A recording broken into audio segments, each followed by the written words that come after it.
Good afternoon, everybody. I'm just going to, oops,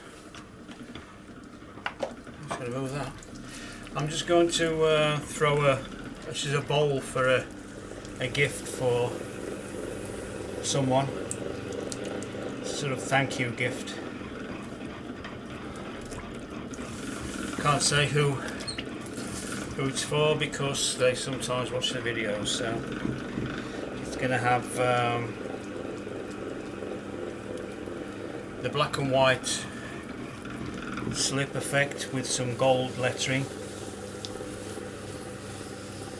And it's going to be a sort of a large flattish bowl with a rim that I can put the lettering on. So throwing it on a bat. This is a 10-inch bat, I think.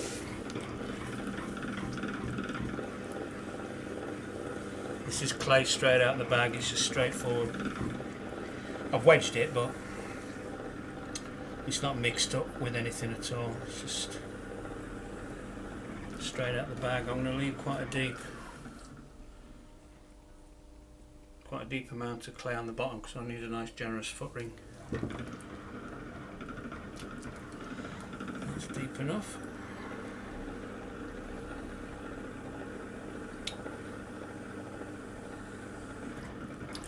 It's coming to the back end of the season now. We're already thinking about next year's shows, which ones to apply for.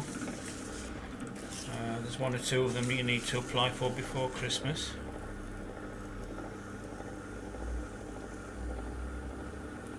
So there'll be some photographs done. I've got an upcoming open studio at the beginning of December, sort of a Christmas fair type of thing. And so I've got a friend coming and we're going to do a joint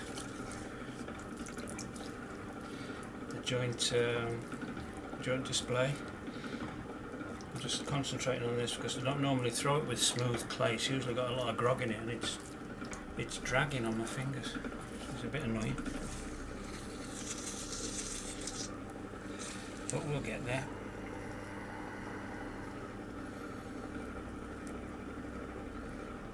I'm leaving quite a bit of clay at this edge here. Like I say, I want a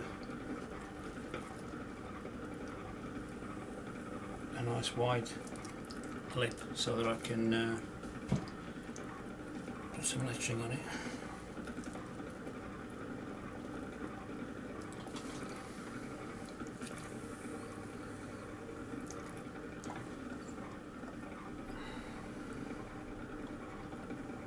Just turning the lip over now.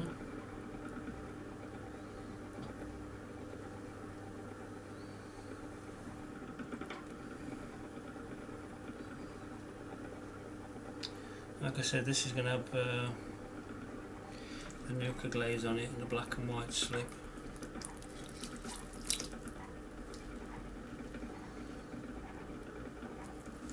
I'm going to try and sort of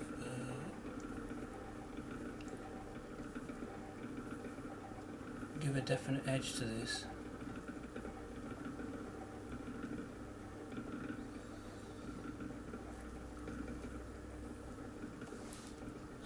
Get it nice and flat.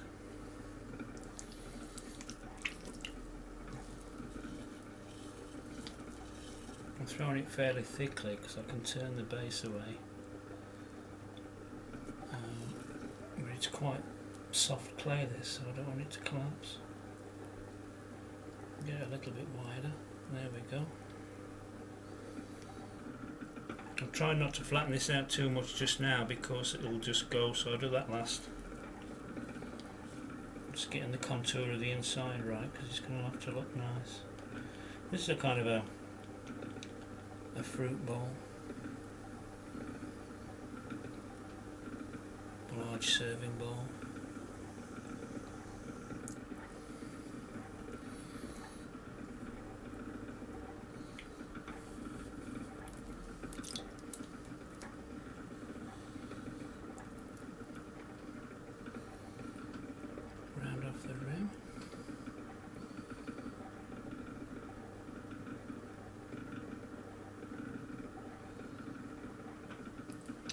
dragging this clay.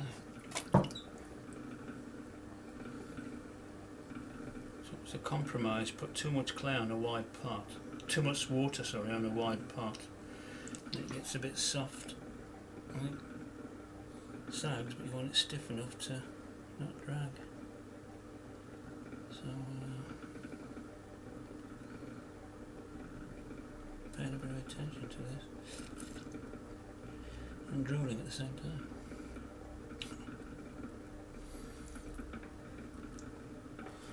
Alright, I'm just going to give it a bit of a burnish on this edge. So it's a nice surface to put lettering on.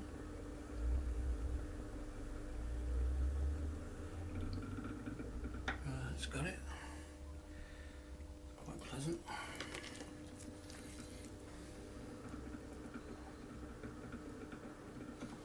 There we have it.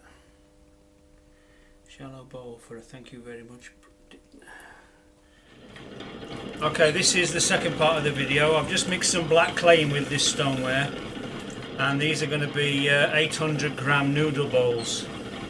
I was watching a TV program. I watch a lot of Japanese TV. As you might have guessed, I'm obsessed with Japan. Well, not obsessed, extremely interested in it. And there was a food program on showing people eating ramen noodles, and I noticed that the bowls are a lot bigger than we use. I mean, they're quite large bowls. So these are some 800 gram ones, and then I shall do some 4 kilogram ones.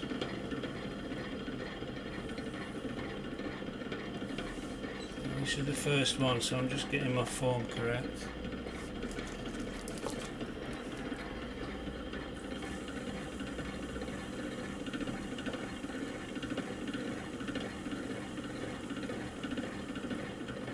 This is the bat I use for throwing moon jars. It's no, the rib I should say. It's half a bat, half a 6-inch bat. It's really useful.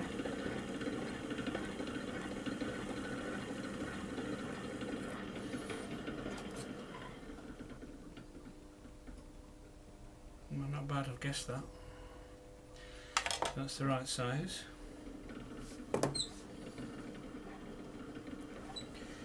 I've got rid of the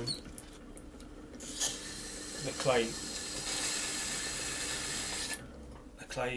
pad and the bat system here. These are just picked straight off the wheel. I can find my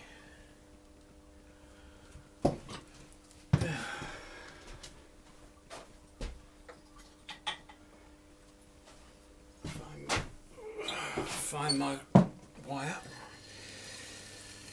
I'm a bit hesitant today, don't I? I've been to the gym. I did a full day's joinery work yesterday, which I'm not used to. And I'm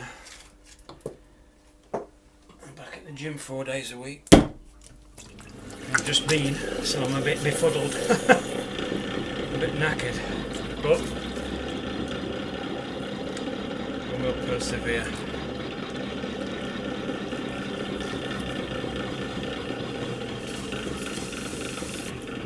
I could tell I'd been to the gym early when I was wedging the black clay into this normal stoneware. That was an effort.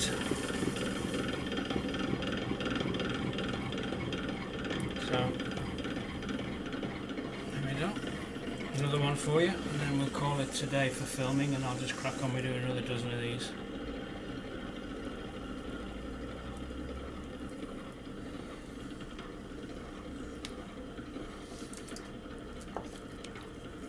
I like this time of year. The pressure's off to get work replaced from shows and getting on to the next one. I've just got the open studio as I mentioned earlier, but that's fine. I sell off all the stock from this year because I rarely take this 1 year's work over into the next year. I start in January and make fresh for the year. and then at December, Christmas time, I sell off all that's left. People come to the house, we have a coffee or something stronger. And it's a really nice, enjoyable afternoon, or an enjoyable couple of days, I should say. This year's is on 8th and 9th of December if anyone's nearby. Oops, nearly lost that one.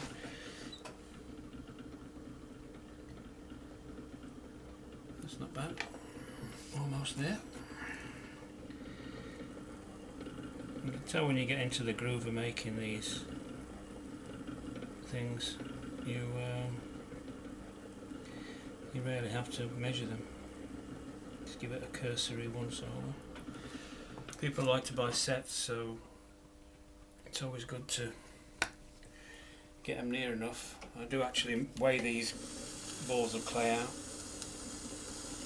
and on the wall up here, you can't see it, I might show you later. Up on the wall here, I actually draw the diameter for the foot rings and rims on the wall itself, so I don't lose them. You put them in a book, you lose the book, you've lost all your information. Whereas if you write it on a wall, it's very hard to lose a wall. And it's a good excuse not to decorate. Where are my measurements?